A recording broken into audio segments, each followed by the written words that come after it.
नमस्कार मित्रांनो, तुमचे स्वागत आहे श्री स्वामी समर्थ. मित्रांनो, कुलदेवीला प्रसन्न करण्यासाठी हे 5 कामं, हे 5 कार्य नक्की करा.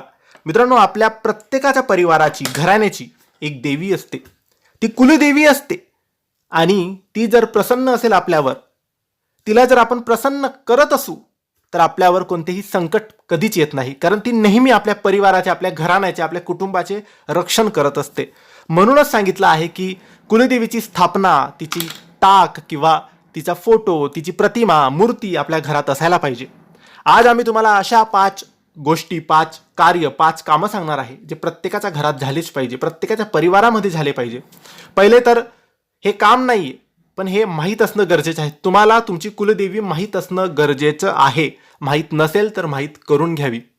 आता पहिलं काम म्हणजे तुमच्या घरात, देवघरात कुलदेवीचा टाक, कुलदेवीची मूर्ती, कुलदेवीचा फोटो किंवा कुलदेवीची प्रतिमा यापैकी एक काहीतरी पाहिजे म्हणजे पाहिजे. आणि त्याची रोज पूजन झाले पाहिजे.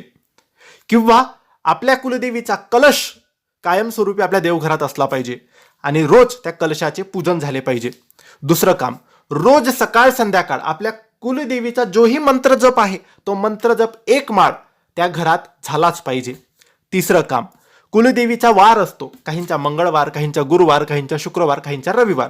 त्या कुलदेवीच्या वारी आपण मुख्य घरातल्या पुरुषाने किंवा मुख्य घरातल्या महिलेने उपवास करायचा आणि संध्याकाळी नैवेद्य दाखवून उपवास सोडायचा. हे तिसरं काम. त्यानंतर चौथं काम, कुलदेवीची ओटी भरायची. ही ओटी रोज नाही, नवरात्रीमध्ये नवमी, अष्टमी, पंचमी अशा तिथीला आपल्या घरातल्या कुलदेवीची ओटी भरावी.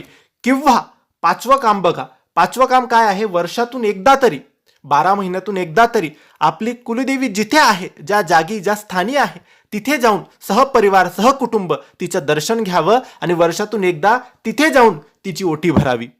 हे 5 कामं ज्याही घरात नित्य नेमाने होतील त्या घरावर कधीच कोणते संकट, समस्या, अडचण येणार नाही.